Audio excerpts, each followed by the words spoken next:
Hello and welcome to this week's episode of Make It Happen Today.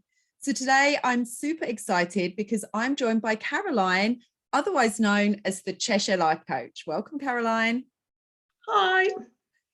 So Caroline helps mums to rediscover their life purpose, their goals and their aspirations. She works with mums on mum guilt, which is something that totally resonates with me and has done for many years. My kids are 9 and 10.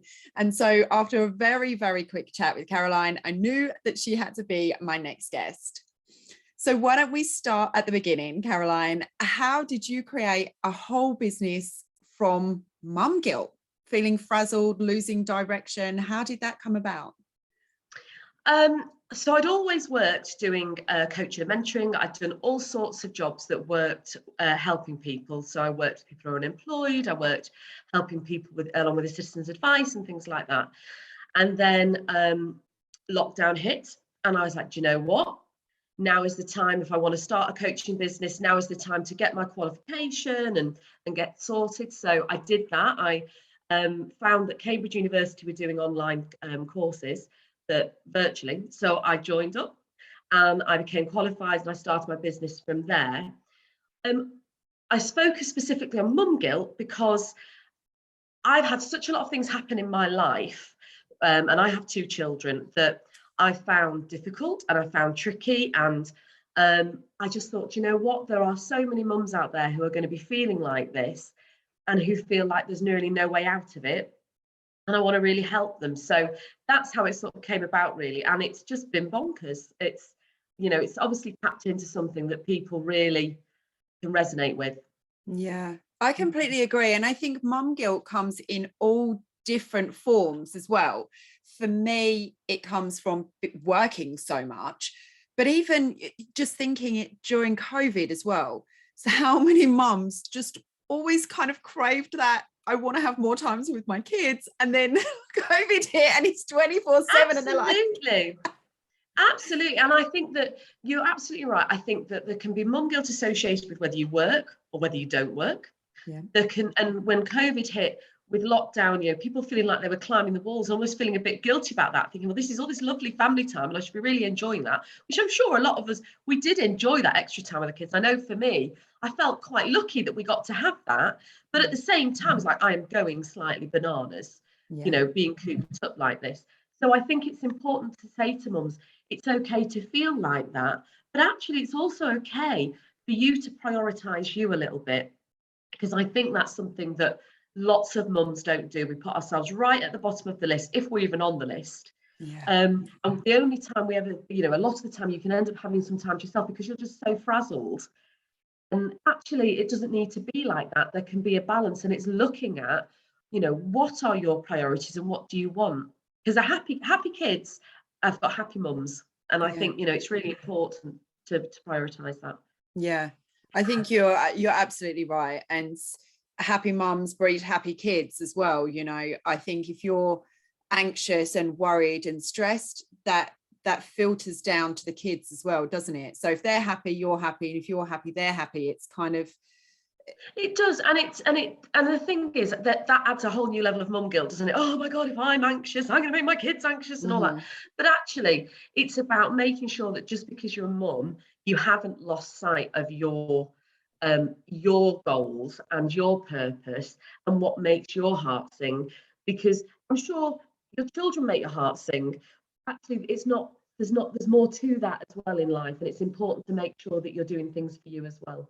Yeah, I completely resonate with that so much. And it is something that I think about more and more as I get older, and you know, my career's changed and things like that as well. And I know that friends suffer with that. I had a friend, very good friend of mine, that lost herself, and it's only after she went through a divorce, she kind of stood back and was just, you know, said to herself, I don't even recognize who I am now. I just was a mum and a wife, and I was so far removed from who I was originally before I became those things. It's interesting you mentioned divorce, actually, because that's something that for me, so I've been married twice. I like to call my husband my current husband, keeps him on his toes. But when I got divorced the first the first one, the only time, it definitely gave me a moment to think about, actually, who am I? Who do I want to be? And who do I want to be going into another relationship? So, and, you know, I'm not going to recommend divorce for people as a way of finding yourself, but actually it did give me that pause for thought to think about, you know, my own needs and what I wanted. And I think that has definitely fed into what I do in my business, because there's an understanding there around that I maybe wouldn't have had. Yeah. Had I not been divorced. Yeah, definitely. Yeah, and I understand that. I've been divorced as well, and I was the one that made the decision to leave my marriage. I've talked about it on a few different episodes, and it was because I just had lost who I was in that, and I'd lost some of my confidence, and I just thought, I'm not being true to myself, and I'm not being true to my kids either. I'm just kind of going through the motions, and I'm really unhappy. And what is that teaching? I've got a boy and a girl. So what is that teaching my son? And what is that teaching my daughter? Because I have to look at it from both sides of the fence, right? I'm raising a boy and I'm raising a girl. Absolutely. And I am too. And I think it's really important for your children to see that you have, as a mum, you have your own identity, you know, that you know, that they are reassured and they know you love the bones of them, but you have your own identity, and actually you're not living your life just through them. Because actually, if you look at it from their point of view, if that's how you're living your life, that's an awful lot of pressure on these little people to be everything, because you have nothing else in your life, because that's your entire focus. And it's really important for you to have that as a mum, that you've got. So, you know, from a personal point of view, one of the things I do is I sing in a band, which is something that kind of came about, very briefly, a good few years ago. I was very anxious. I'd got a lot going on. My dad had recently died. My mum had a stroke. I've got these young children. My husband was being super supportive, but I just wasn't feeling myself. Went to the doctor, and the doctor said, "I think you're depressed." And I was like, "Well, I don't think that's what it is," you know, as you do. But instead of prescribing me anything, he said, "You need to take some time for you," which again filters into what I do now. You need to take some time for you. You need to find something that you enjoy doing. So I went home and sort of talked to my husband. I was like, "Well, I enjoy singing. I've always enjoyed singing. I'll join a choir." So I joined a choir. Brilliant. Did the first concert. My husband said, "Oh, I've got goosebumps. It was so brilliant."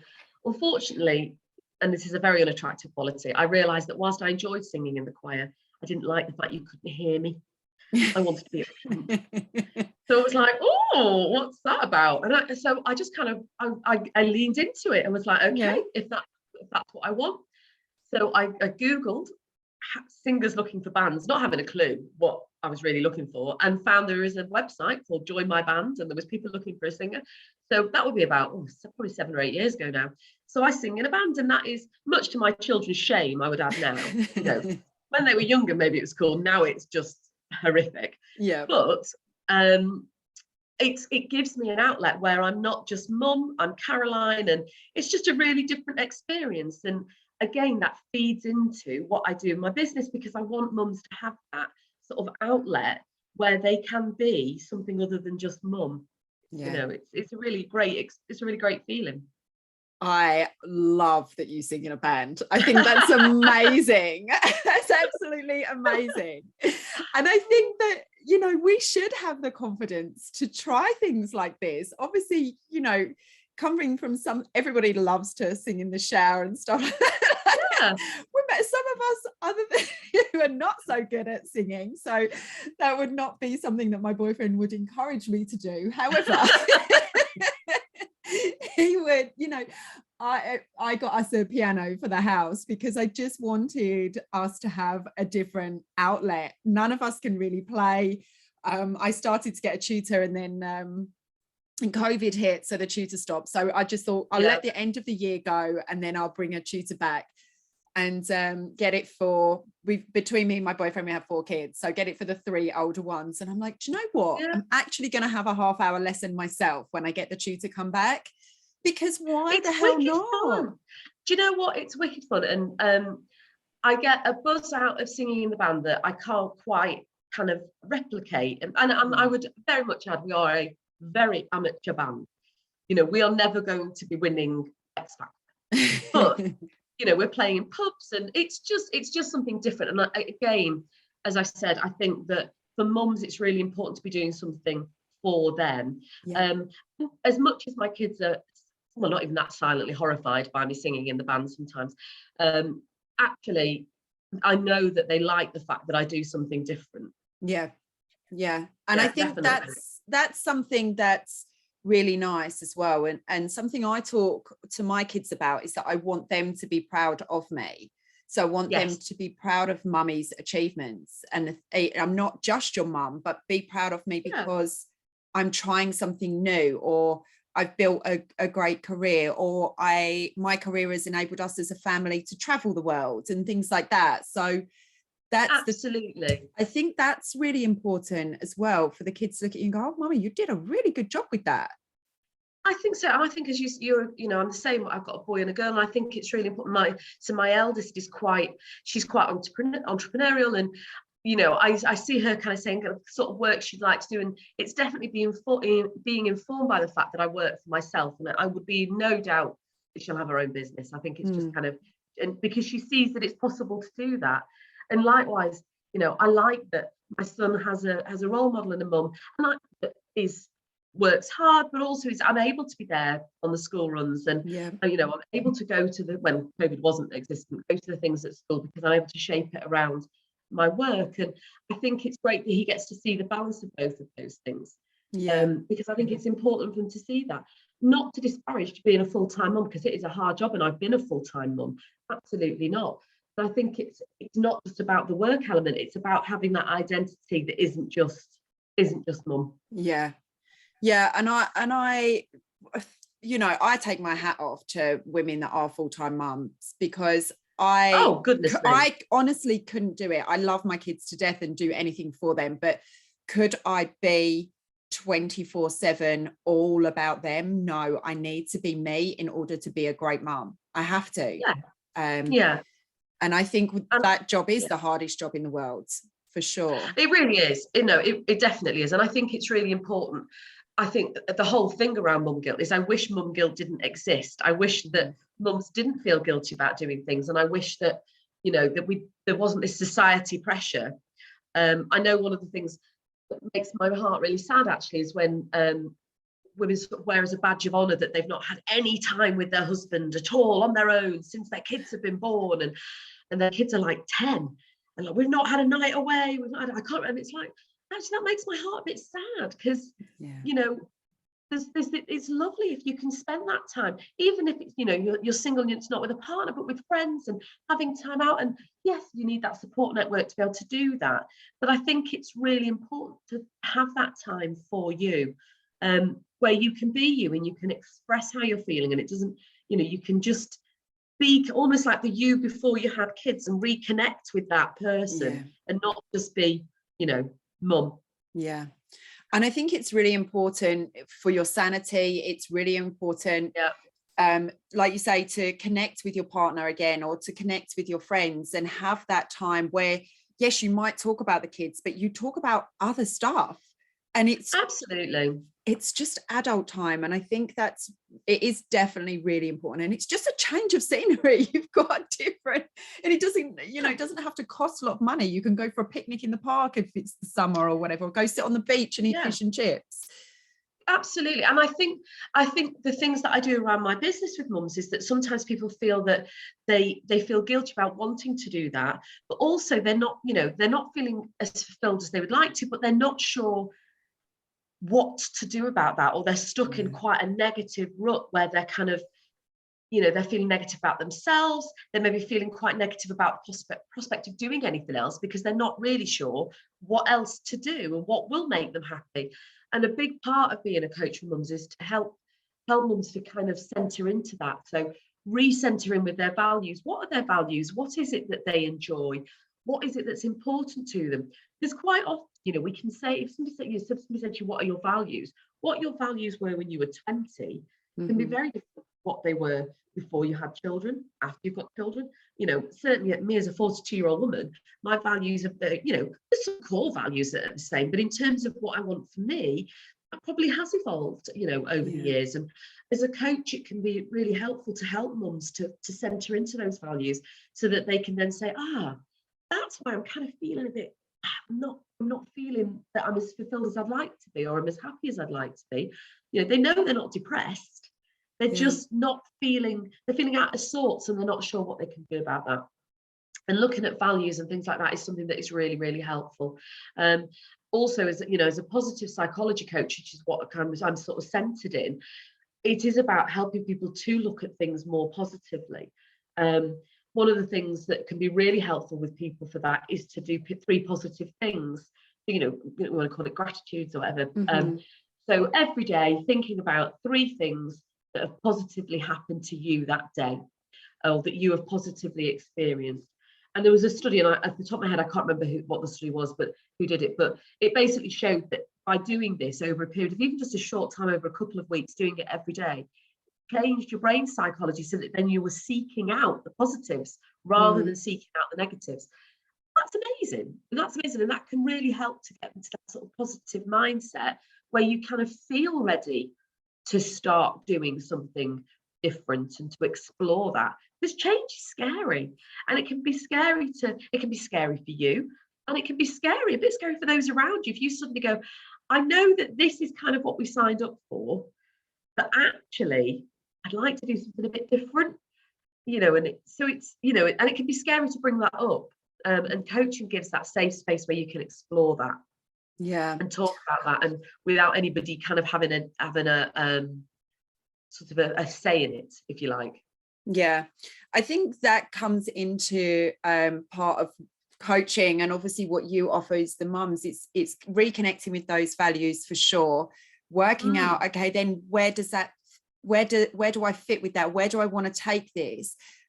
And like you mentioned about then getting your family on board can be incredibly scary. So it's building that confidence as well for the mums to go, I've got a voice now. This is, I am here for you, and I love you and I adore you, but now I need something just for me, just for Claire or who, Sarah or whoever. It's building that confidence as well. And I think one of the things that's really interesting with singing in a band, actually, I mentioned that earlier, is that when I tell people I do that, inevitably, I don't think I've ever had anybody go, oh, that's awful. Inevitably, what people say is, oh, I wish I could do something like that. I wish I was brave enough to do something like that. And then they start telling you about like long forgotten hobbies that they had that they wish they still did. And it's like, just do them. You don't have to not do them anymore, just because you're at this certain point in your life where you've hit your 40s and you're like, well, this is kind of where I'm at now. This is what life's going to be. It doesn't have to be. Or thinking, I'll do these things when my kids are older. I'll do these things when I retire. My dad died at 66. He'd had some heart problems. He had lung cancer. And he died at 66. My mum had a massive stroke at 70. So I am absolutely not going to be waiting till I retire to start doing the sorts of things I want to do. I mean, they had lovely holidays, don't get me wrong, but there was definitely plans they had that they weren't able to do because of my dad passed away, my mum's ill health. So I'm definitely informed by that I think life is absolutely for living now, and following your dreams now while you're fit and able to, as opposed to waiting to this 5 years time, or when the kids go to high school, or life is now, life is happening now. I love that. I absolutely love that, because you're right. And I wonder if that's part of growing up as well. And I know in my family, anything we did had to be planned because of a financial implication. And so it's just like, okay, we'll wait. And my parents now, they've just moved away actually, but they bought a house just before my dad retired, and they bought a house in Florida, which was amazing for them. And they managed to retire early because they'd been in a really, they'd been kind of sensible with money over the years. We always had a holiday every year. We never really went without, but it was everything was considered. But my mum never had nice things. It got to the point where I was a teenager and my feet were big, all sort of the same size. So she got my hand-me-downs rather than the other way. Isn't that a mum thing though? Isn't that a mum thing? It's a mum thing. And or you would save your clothes for best, right? No, you can't wear that. It's for best. Or you a pair of earrings or a ring, can't wear that unless it's a special event. Well, no, wear it. And it's the same. Why are you waiting? I completely agree with that. From the smallest things, like, don't save that dress for best, just wear it. Sunday, it's Monday, just wear it. Why wait? Yeah. It's sensible to kind of plan for the future, and I'm not saying, let's all just kind of go bananas, but at the same time, I do think it's really important to not delay things that you really want to do because of there's going to be this perfect time in the future, because there's never going to be a perfect time in the future. There's always going to be something that's going to make it trickier to do. And we mums, we're very resourceful. That's one of the things that mums are brilliant at. We're really resourceful, and if you want to do something, mums can find a way. And I think one of the things I do within my business is, with the mums I work with, is to connect with them, to connect with that resilience, to connect with that confidence, because confidence is such a big thing when you've had children, I think. And I'm not quite sure how it happens, but it seems that we kind of have children and lots of mums lose their confidence, and they lose their confidence around maybe their parenting, or they lose their confidence at the thought of going back into work, or they lose their confidence just in social situations. And that might be because of physical changes or hormonal changes or just general changes in themselves. And it's really important to help mums to feel that they can reconnect with that confidence, and that, kind of, I have an anthem, so I don't know if other people do this. This may just be me, and I'm dating myself by referring back to Ally McBeal, because I love Ally McBeal. You're all good. Okay, so I have there's a song that I swear I listened to this song when I need. So I've done it from when I was at uni studying for exams, when I needed to kind of feel like I could do it. Certainly when I was getting divorced, I would listen to it, and anytime I need a bit of confidence in it. It's a Helen Reedy song, I Am Woman. If you've not heard it, you need to go and listen to it, because the words in it are so brilliant. And the chorus is, if I have to, I can do anything. I am strong, I am invincible, I am woman. And I just think that is what if I could box what I want the mums that I work with to feel like, that is it. I am strong, I am invincible, I am woman, I can do it. And I think that sometimes women lose their way a little bit with that when they become mums, and I want them to be able to reconnect with that. Yeah. I actually forgot that was on Ally McBeal, but that song is in Sex and the City #2, just so you know. There you go. So I can't remember what she had a song, and I can't think what her song was, Ally McBeal's song, but that's probably where I got the idea of having some sort of anthem from. But I just think it's so perfect. It's so perfect for trying to center yourself, some sort of brilliant feminist song. Love it. Sometimes we need that. Sometimes we do. And your songs definitely affect how you are mentally as well. I know, if you're sad, you listen to a little bit of slower songs. If I'm on a work mission and I've got a ton of stuff to do, let me tell you, I'm gung-ho. I'm listening to kind of, I don't know, more rock type music, stuff with a bit more of a beat that's getting me going. Absolutely. Although, top tip, if anybody ever decides to sing in a band, don't suggest songs that you love, because they will become songs that you hate when you play them all the time. So I've never suggested that as a song that we sing, because I don't want that to be eroded. It's one of those, I'm like, oh no, we're not singing that again. Oh, I love it. So we've talked kind of about lots of different things surrounding the mum guilt and everything like that, and little bits that you cover. So what about boundaries as well as a topic? Is something that maybe mums don't realize that we should have boundaries, if you like? Absolutely. In fact, one of the things I've started as part of my business is a blog. So if people want to have a look at my blog, there is a whole blog about boundaries, www.cheshirelifecoach.co.uk. But there's a whole thing on there about my blog to do with boundaries. And it is really important, because I think boundaries are something that help us to feel less anxious, but also show others what we will and won't kind of accept. And it doesn't have to be negative. It's a confidence thing. I think that so often as mums, we can say yes to things when we're secretly thinking, oh, I really don't want to do that. Why? If we don't want to do it, don't do it. Yeah, there are some things that we can't always get out of because it's commitments that we have to do as part of mum life. Fine. But there's lots of stuff that, if you don't want to do it, don't do it. And I think it's really important for mums to have the confidence in that, along with things, the sort of small things. Getting ready in the morning. It's okay to put that boundary in with your kids to say, I'm getting ready. I don't need you to sit on the bed chatting to me the whole time that I'm getting ready, because actually I want to have time to do my hair. Maybe I want to have time to put my face on a bit and just gather myself for the day. And it's okay to have that boundary. And, I've worked with mums who've done that and are like, oh, it's made such a difference to my life because I just kind of feel ready to kind of face the day. And it's telling your kids that, there's people need time for themselves, and that's okay. So yeah, boundaries are really important, I think, and they're important for you. We do them for our kids, don't we? We say, you mustn't do this and you mustn't do that, and this is what's acceptable behaviour. We can do that for other people as well, and it's important to do it for ourselves so that we know what we do and don't want. Yeah, and I think when those boundaries start breaking down as well is when you start feeling a little bit more frantic and a little bit more out of control. So yes, for me this week, my kids have their phones in their car. Our schools are half-hour drive, so they just have their phones. We have a chat, obviously, about the day or how their day was when I picked them up. They're not allowed to touch their devices until we've had a full conversation about how their day was.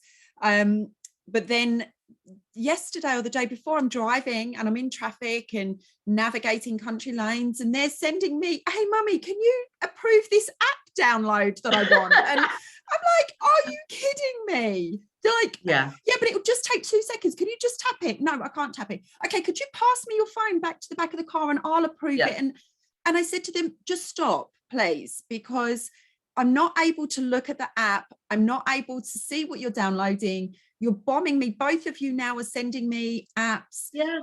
I can't, it's too much.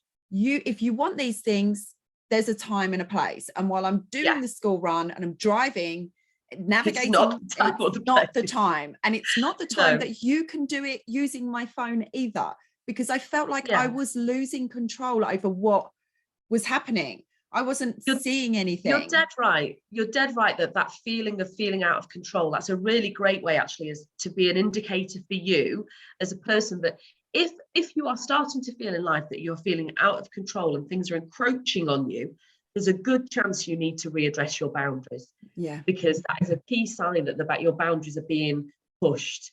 Yeah. And your boundaries can change as well. Things that perhaps were okay for you a few years ago, now you're like, do you know what? Actually now, no, that isn't okay. I don't want to do that. And again, it boils down to the confidence. If there's a social event that you really don't want to go to, why are you going? If you're dreading it and it's making you feeling anxious, why are you going? Or actually, if you're not going to go, why do you feel like you have to make an excuse? Why can't you just say, do you know what? Actually, I just kind of want to be at home. Yeah. And, it should be okay for us to be able to say that, because it's your life and you're entitled to have it how you want it. Yeah, I think the PTA is a very good one of saying no and boundaries. That's a really hard one as well. I kind of got involved for a few months and I thought I just had to step away and say no, because it was for me it was a step too far. I had so much going on and it started to affect me. I was really unhappy. I really resented it. Didn't want to do the school run because I didn't want to be collared for anything. And you know what? So there's a running joke within my friends. They call me PTA Caroline, even though I'm not on the PTA, because I'm always the one that organises things for us. Generally, they're like, oh, PTA Caroline, do this. But actually, my boundary with that, with the PTA, is I really love helping at events. So I love being on stalls, and if you need me to lug and put a gazebo up, I don't mind helping with that. But I don't want to commit to going to meetings and being a core part of the PTA. Call on me to be like the dog's body. Fine. Yeah. Because I know with I know myself well enough that if I go to a PTA meeting, I'm going to be the chairman of that PTA before I even know it, before I even want to be, because nobody will be volunteering. So then I'll feel I need to volunteer. Yeah. So I'm just not going to put myself in a situation where I'm going to come out going, how has that happened that I volunteered to do that? Yeah. So I get to do the things that I enjoy doing, which is helping on the day. And, my kids love it when we're there and we're kind of all pitching in, but without being, like you say, just feeling like totally overwhelmed by the whole thing. Yeah, 100%, 100%. Okay, so I think we've touched on lots of different things. So how about for our listeners, we kind of run down a bit more in depth, kind of break down where mum guilt comes in and the different elements of that, and perhaps what mums can kind of look out for. So little tips and tricks. So for example, we touched on the confidence and self-esteem. So the ability to, say what you want and things like that. So is there any tips or any advice you could have for that? So I think that one of the things that people can find difficult is kind of decision making, and knowing what to do is going to be the right thing, and feeling guilt if I do this, guilt if I don't that. So one of the things, I'm a big one for lists. If you're really agonizing over something, do a pros and cons list and have a think about that. But also think about, where do you want to be in 5 years' time? Where do you want to be in 10 years' time, or even a year's time? Yeah. Is this decision going to take you nearer or further away from that? And also, if you're agonizing over something and it feels, you feel in your heart like it's a bit trivial, one of the key things that I say to people is think about, in 5 years' time, are you even going to remember this? Is it really going to impact you? And you know what, if it's not, then let it go. Just don't worry about it. And I think it's important that people do that and don't kind of get themselves all wrapped up in things. I think it's also, like I touched upon, about looking at values and exploring that. And actually that could be something that could be a bit tricky to do by yourself. And actually coaching can really help with that, because one of the key things around coaching is the ability to be sat in a room with somebody who's impartial, and that they can ask you really powerful questions that get you thinking about things. I don't, as a coach, tell people what to do. And I don't give them advice, and I don't say this is what I think you should do. It's about asking people powerful questions so that they can think about things in a different way and formulate those decisions by themselves and what they want to do by themselves. And exploring around values is a really helpful thing around that. I think self-reflection is really important.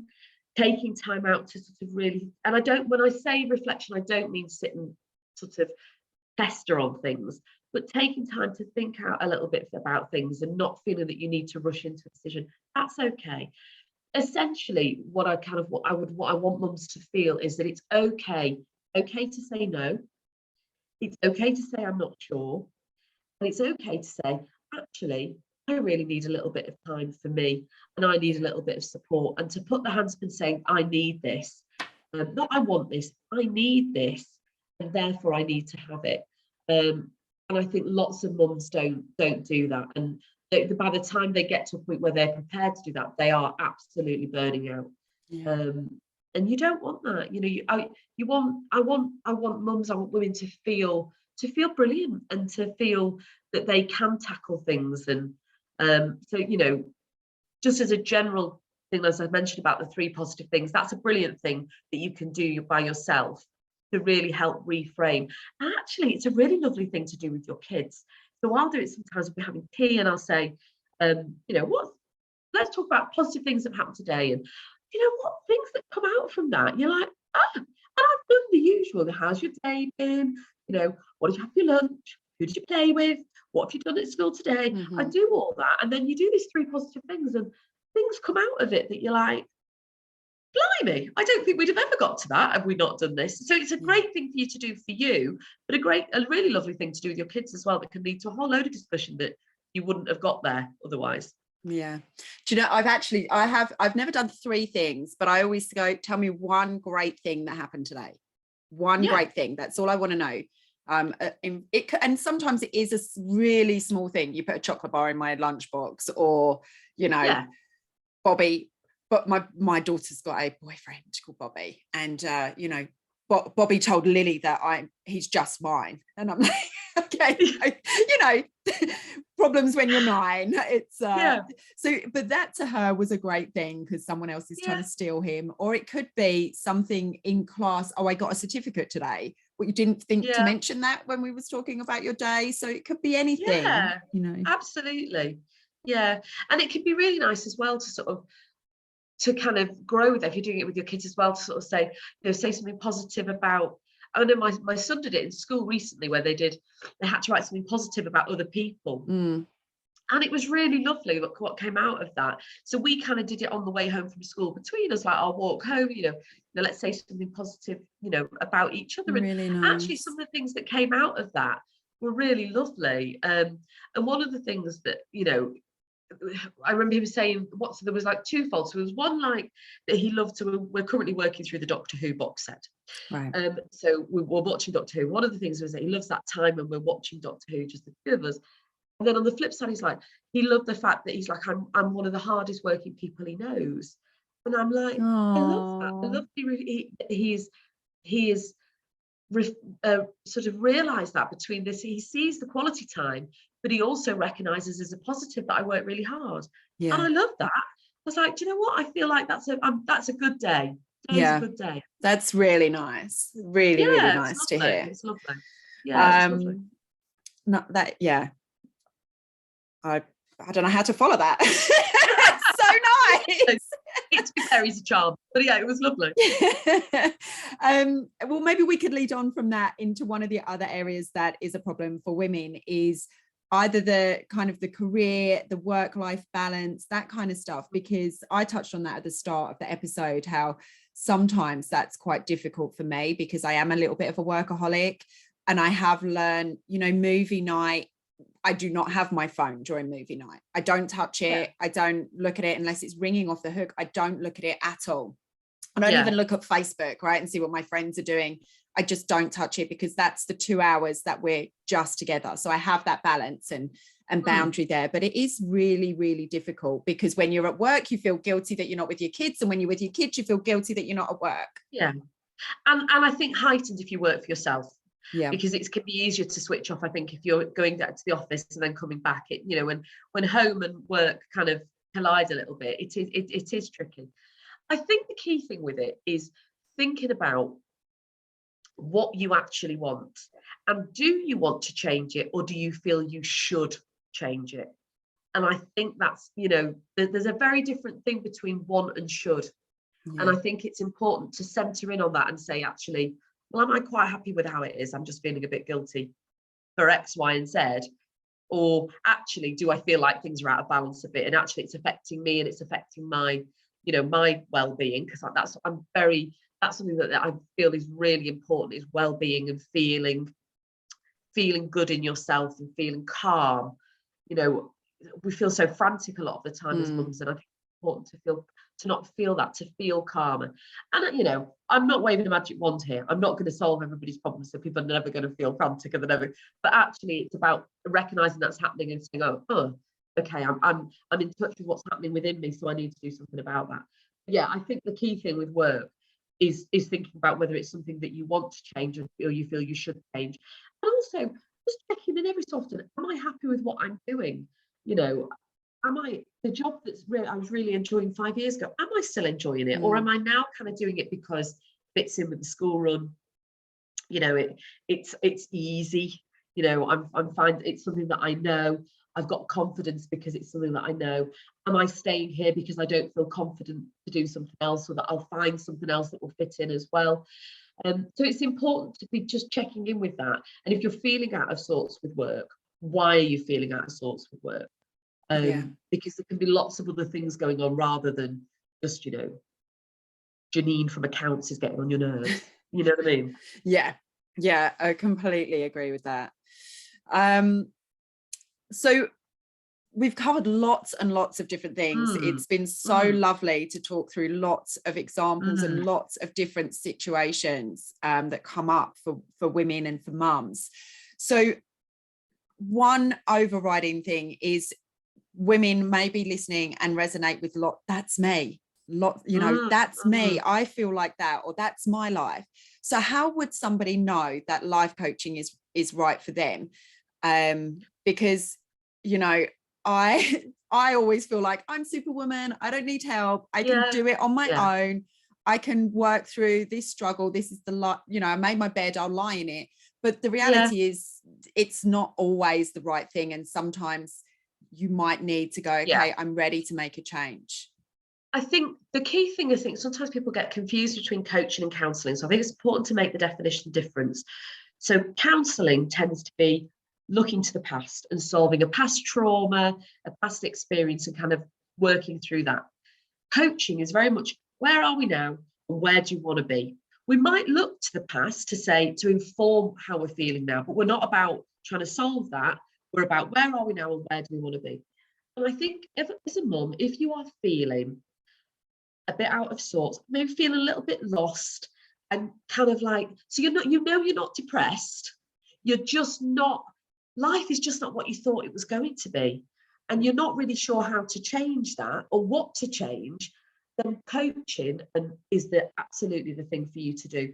If you're feeling overwhelmed and you're not sure which way to turn with it, or the list actually of how to stop you feeling overwhelmed feels so long, that is overwhelming, then coaching, can be for you. Coaching isn't necessarily something that you do week in, week out for a year. I offer sort of an initial sort of 6-week package or 6-session package. And quite often those 6 sessions, we get where we want to be. You get where you want to be. It can be very quick once we kind of get to the root of the problem. And I was a bit like you, and I've had coaching myself, but I was a bit like you, like, I don't need to really speak to anybody, because actually this is what I do for a living. Therefore, I can solve it all myself. Yeah. But actually, we can think ourselves into a frenzy, and actually having it reflected back from somebody else who's asking you those powerful questions that make you go, oh, blimey, I'd never thought about it like that. That's what coaching does, and can be really transformative. And I love what I do. I absolutely love what I do. And I love seeing the changes in the mums that I work with, and they kind of, they almost kind of open like flowers, where they're just kind of like, I'm ready to face the world. And it doesn't have to be, shall I get divorced or not? I can certainly help and talk around that, but it doesn't have to be these big life decisions. It can just be the general, I'm just out of sorts and I don't know why. Yeah. And I think there are, and that's kind of sums up life coaching, isn't it? And there are other coaches out there that are available. So for mums, maybe that are not really sure, you can go for a fitness coach, right? You can go for a business coach. There are lots of different coaches depending on your needs, but I think a life coach is everything that you said. It's that initial step. Where do I go next? How do I kind of what are my goals? Either imminent goals or goals for 2 years, 5 years, and what are the steps to get there? And that's what that kind of coach is for. A life coach is for. It is, and helping women have, from my point of view, with mums, helping them have the confidence to make those changes and to feel ready to do that. Or they might get to the end of it and go, do you know what, I'm not ready. Well, that's fine, but at least they know their options. And I think that's really, really, really important, is that mums know they have options and they have choice. I think too often we kind of can get stuck in a rut of feeling like we don't have any options, we don't have any choice. But there is always option, there is always choice, but it can be hard to see what they are. And that's what coaching can do for you, to help you kind of see those, which is a gift. I feel like that's a gift that I'm giving people, that they feel that they're able to do that. Yeah. Thank you. And just finally, so any other advice? We've covered so many things, but any other advice for mums who's struggling to take the first step to making a change? I would say the first thing is, it's okay to question and explore why you're not feeling as fulfilled as you wanted to, and not to feel guilty about that. It doesn't make you a bad mum. You're not a bad mum because you're not feeling as fulfilled as you wanted to, or you're thinking that I would like something extra, something a bit different in my life. You're not a bad mum for that. It's a letting go of that guilt. And I suppose if I was going to leave you with anything, it would be to say that as a mum, you're entitled to feel as happy as you want your children to be. It doesn't just, your children don't have the monopoly on that. Think how happy you want them to be. That is how happy you should want, much you should want for yourself as well. And that, if I can help people achieve that, then that's a happy days for me. Oh, that's an amazing place to leave it. Caroline, I have loved this entire conversation. I feel like me too. it's got so much, I've got so much insight into everything. I feel like we covered so many elements of mum guilt, and I really hope that it's resonated with our listeners today. Absolutely. And if anybody wants to get in touch with me, you know, they want to send me a message to have a chat, you know, any advice, absolutely, get in touch. I'm more than happy to help. Perfect. I will list everything or in all of the show notes, all over my social media, Perfect. everywhere that you can find Caroline, because I really do think that she's a great person to go to if you're ready to make a change. If you need a little bit more support, not really knowing what's your next steps, Caroline is the lady for you for sure. Thanks so much. Oh, thanks everyone. And I will leave everything in the show notes, and we'll be back again next week.